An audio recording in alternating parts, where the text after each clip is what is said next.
Oh, here we go. So, these are some of my Facebook Messenger conversations with Jeremy Edwards, Cowboy Jeremy, who's the barn manager at Cedar Island Ranch.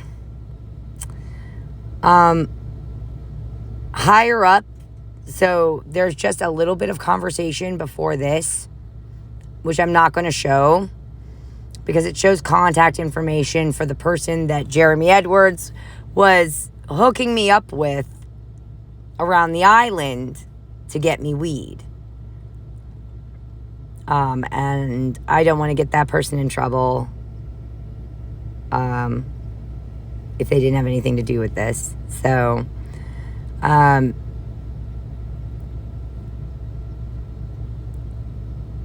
he's sending me videos and stuff like that of him out wrangling cows on his dad's ranch in Oklahoma.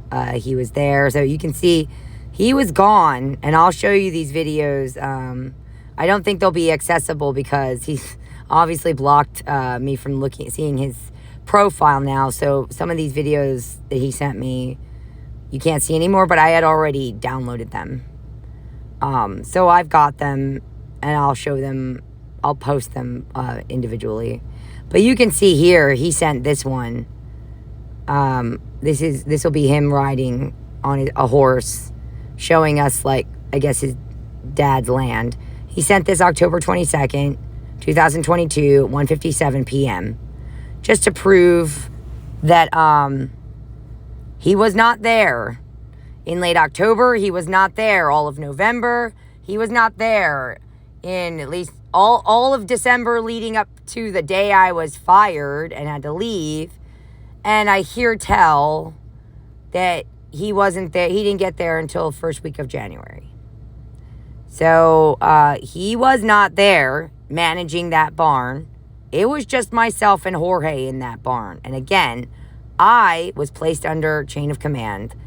I was placed under Jorge in the chain of command. So legally, it's really, I'm pretty sure it's really bad for David Saint-Sing to be allowing an illegal immigrant to run the barn that had like 11 horses in it and taking people out on horseback rides on the beach.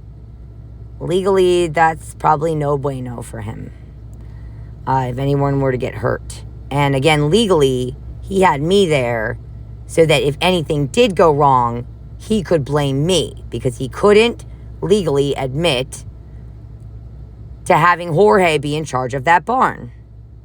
Let me see if I can play this video real quick. Let's see if it will play. Probably not, because again, he blocked me from seeing his profile. Oh wait, here we go. Is there anything? Play. Any play action going on? Hello? Yeah, no. I'm not even gonna mess with it. I already know that I have the videos downloaded anyway.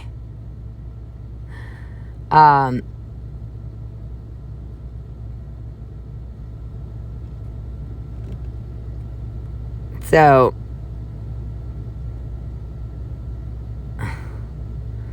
here's me just talking a lot to him. I was talking about how I swear I saw mountain lion tracks when I was down in Texas, in southern Texas, out roaming on some farms looking for my cat, who ran off when I got into an accident down there on the I-10 on my way out to California.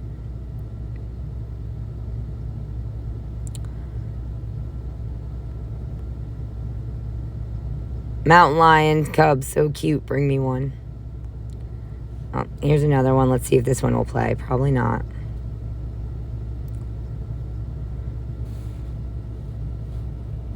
Yeah. But those are some of the cattle he said he was corralling for his dad.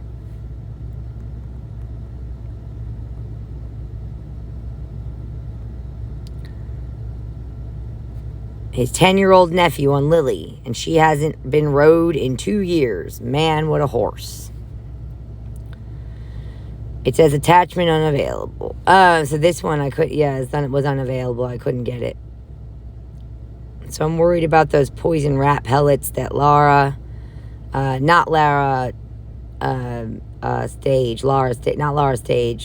Halley, even though that says Lara, I meant Lau.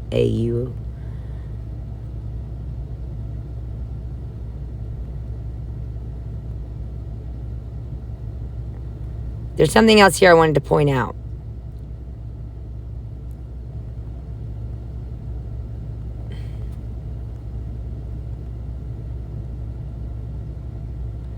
You can see right here, I tried not to get embroiled in this nonsense, but she made that pretty hard for me with the bullshit she was pulling.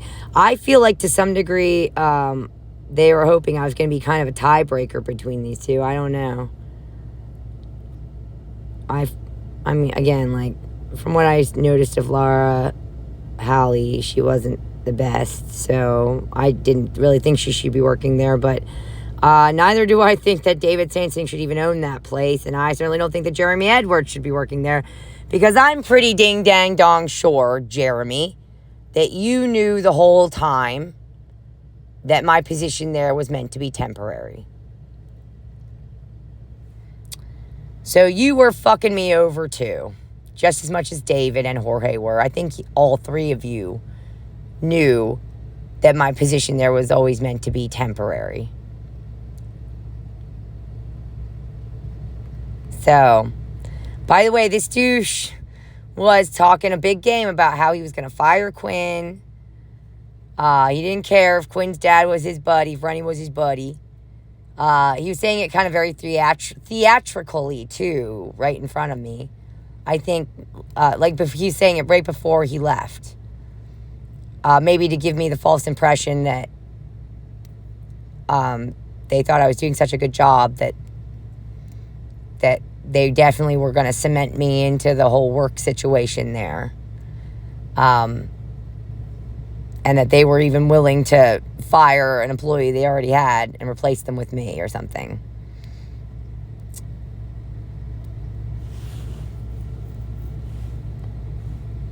Here we go. This is one thing I wanted to point out. This, what he says about Laura Halley. She should have listened to me in the first place and all would have been fine. But no, she had to start bucking and now she's fired. Did you get your trees? Did you get your trees? What he means by that is, did you get your weed? Did you get your marijuana? Trees is just some street slang that people use to refer to marijuana. Bud. But the comment above that he sent me, right there, he is using horse terminology to refer to a woman. So he's right there, what is the word I'm looking for? I'm sorry, it's late and it's time for me to go to bed soon. He's connecting horses and women right there in his comment, right there. She should have, so again, Jeremy Edwards, what day was this? October 23rd, 2022. 10/23/2022. At 9 a.m., we began having this conversation.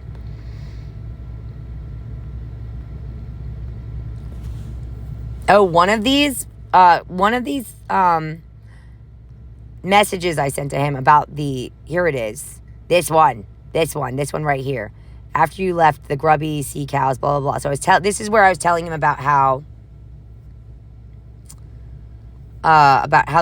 the wild cows were starting to inch in on the barn, and how I had been saying to Jorge and Quinn that we need to manage their expectations, just like we managed the horses' expectations, or else they would take over the barn. He actually hearted that and then quickly unhearted it. The only reason I knew he did that is because I happened to be looking right at this when he did it. He was going like, oh my God, love it. Oh wait, no, that's too much. And then unhearted it. I mean, I guess once in a while, people's thumbs slip. I don't know, but it just seemed like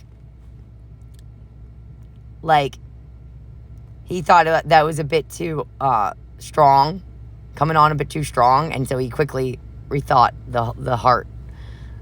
But I was literally like looking at the screen right about here when I saw the heart pop up under this message and then quickly go away. And I was like, okay.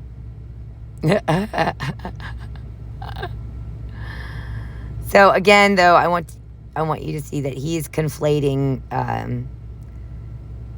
horses and women here. He's referring to Laura Halley as if she's a horse. She should have listened to me in the first place and all would have been fine. But no, she had to start bucking and now she's fired. This implies that he's a big reason why she got fired. And that she should have just listened to him and done as she was told and stopped fighting, stopped talking back, stopped pushing back, because now look, she's fired. He got her fired. And again, he's referencing marijuana here. Did you get your trees? Yeah, no, I wasn't buying trees, real trees, guys. Living in an RV on Cedar Island in North Carolina. I wasn't looking to buy real trees, dudes, okay? I don't own any property to plant any trees in. So, what do you think he was asking me about, guys? He was asking me if I got my marijuana. Okay? Here I am even talking to him about when my check from Elaine clears.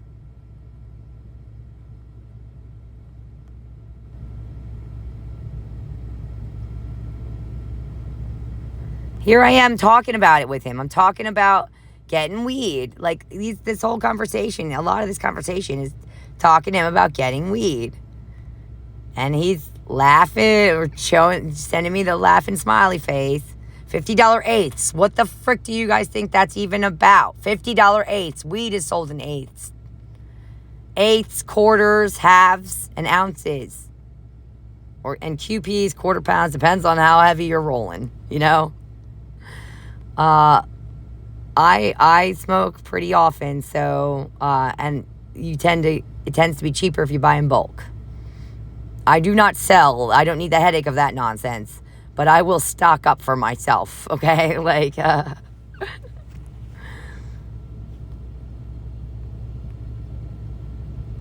oh, and here I am telling him about how I was actually doing this. I wrote out 5 pages before things started getting hectic.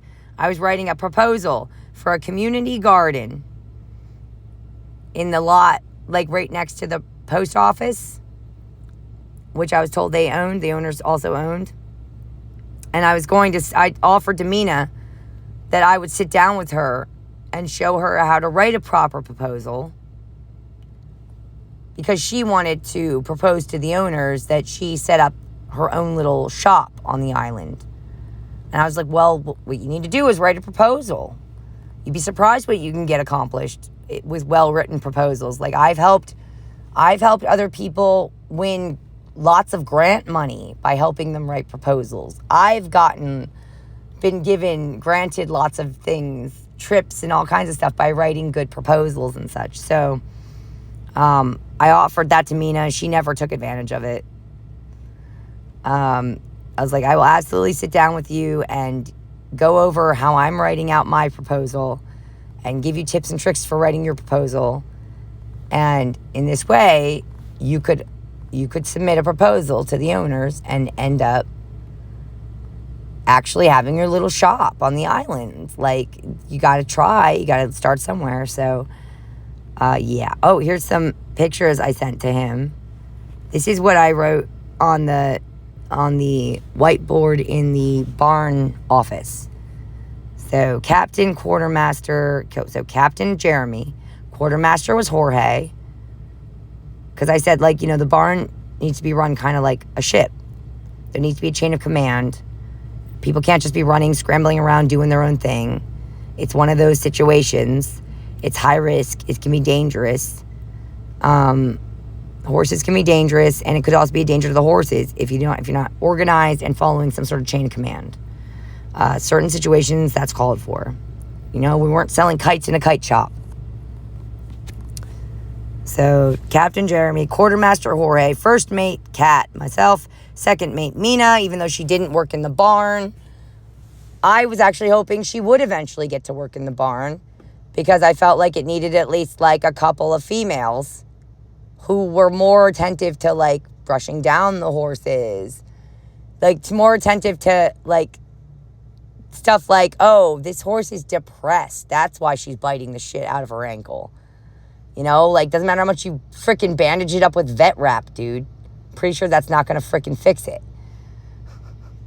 But because dudes like to freaking ignore shit, that means they're going to have to do more work. It's just a trend I've noticed. And here we go. Here's what I was looking for. One of the videos. Let's see if it'll play. Yep, here we go. I might set up here. Even though I'm told it gets kind of I flooded don't know why sometimes. it's so low.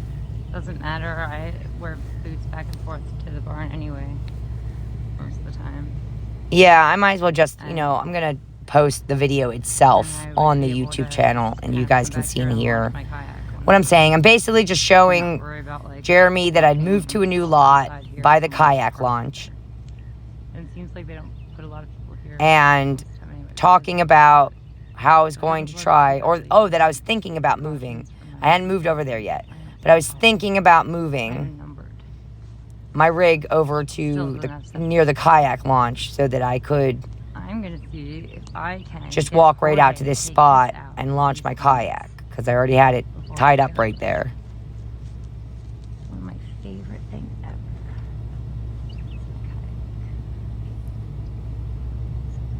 So I'm going to fast forward ahead a bit.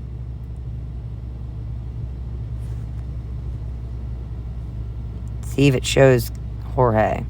No, the next one does. Because I accidentally, I turned it off. I turned the camera off and then started it up again real quick. Oh, there he is, sort of the last tail end of it. I like that. But yeah, I'll be posting this video, the video itself, because I don't know why I can't get the volume louder. I'll be posting the video itself on YouTube so you can just hear me talking. Yeah, so I wanted to... talking to Jeremy in the video, and then you catch at the tail end of the video, there's Jorge. Yep, Jorge, there he is, riding his bicycle over to the barn. And then I think there was another little shorter clip video. Here it is, where I picked it back up again. Jorge, when do you want to go out on my kayak? Tomorrow? Yeah. All right, I'll show you how to launch it, and then you have to go out so you can do it before you leave. All right. Hopefully you guys can kind of hear some of that. Go out on my kayak. How do I make this louder? Tomorrow? Yeah. All right, I'll show you how to launch it, and then you have to go out so you can do it before you leave. All right. Yeah, I'm just gonna post these two videos. How do I accent? There we go. I'm just gonna post them on their own to the YouTube channel, but oh, here we go. October 26th. This is when I was first starting to think about throwing Jorge a going away party. At the end, oh, it's in right here. December 18th. That's when he was telling me he was going to leave. But then he changed that when I told him that I needed to take my cat to the vet on the 16th. And then I needed him to cover the dinner shift in the barn so that I could take my cat to the vet, because he's had a bad eye for a while. He's got stuff oozing. He still does. He's got stuff oozing out of his eye, and I don't know what to do for him.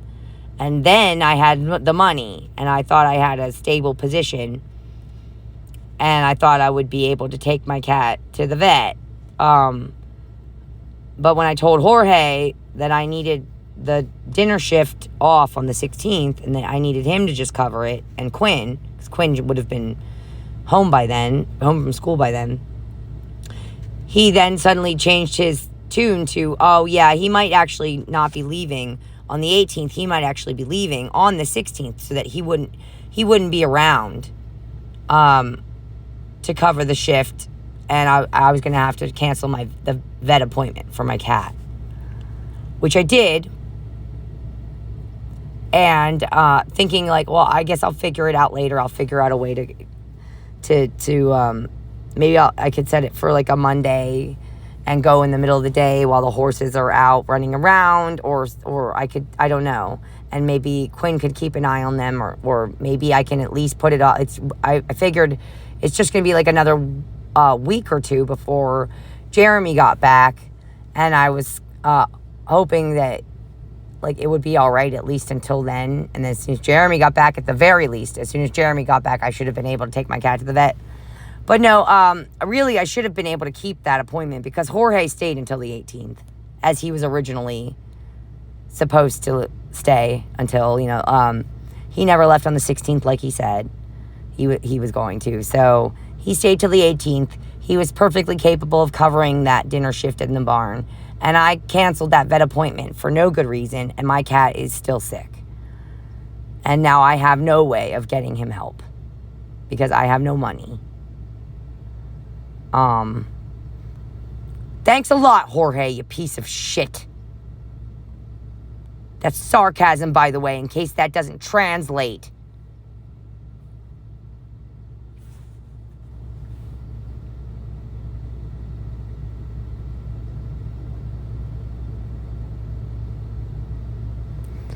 Do you know exactly what day Jorge is catching a flight out of here? He told me the date, but I don't remember exactly. He said, no idea. Okay, I'll ask him again. And then these are the 3 videos. I already posted these to the YouTube channel that I sent him. These are the last things I sent him, where I'm walking through the barn, showing him some of the work I had been doing, cleaning up the entire barn office, wiping everything down, organizing stuff around the barn and towards the back of the barn. It was right after I sent him these videos that Jorge told me, in a kind of a scared tone with a scared look on his face, not to tell Jeremy that I had killed a snake in the barn because Jeremy liked snakes. And I just really started to feel like a lot of shit was getting crazier and crazier. And it kept bothering me in the back of my mind what I'd overheard in the barn office between Jeremy and Jorge. And I also didn't want to bother him too much on his vacation, so I just didn't really message him anymore after this. Not really, I didn't at all, that I can recall. I think I did send him some text to his actual phone number. Like once or twice. But I don't think anything too relevant. So, yeah. Just saying. So here's a bunch of evidence that, first of all, Jeremy Edwards was not around for about 3 months. He was gone. He was on vacation or doing whatever. I know at least he sent me videos of him herding cattle on his dad's ranch. So he was out doing that at least. And so he was not there to take care of the barn. It was just Jorge and I. Jorge was a legal immigrant, and legally that's no bueno for David. David was using me as a patsy. He was using an unsuspecting woman who goes out of her way to try and be kind and fair with people, who spends her free time when she's not shoveling horse shit in a barn, spends her free time trying to expose networks of child traffickers And David decided that that person was a great person to use as a patsy. I think David Saint Sing, is a trash melt. I think I've said that before, but it's worth saying again. David Royal Saint Sing of North Carolina, Thomasville and High Point, North Carolina, is a trash melt. Just so we're clear on that. Go fuck yourself, David. Because I'm pretty sure any female with any self-respect won't. What a piece of trash. Anyway, yeah. I'm going to end it. Just wanted to show a bit of evidence. And like I said, I'll post this little clip video and this little clip video to the YouTube channel eventually, pretty soon. All right. Good night.